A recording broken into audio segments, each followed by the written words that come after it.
కూకోండి కూకోండి.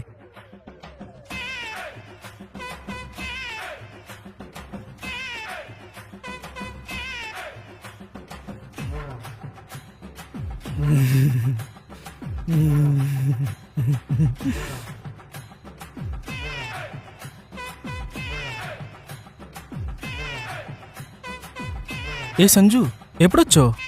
ఇప్పుడే వచ్చిందిరా బాబు. ఏ నువ్వు ఆగరా, నువ్వు పద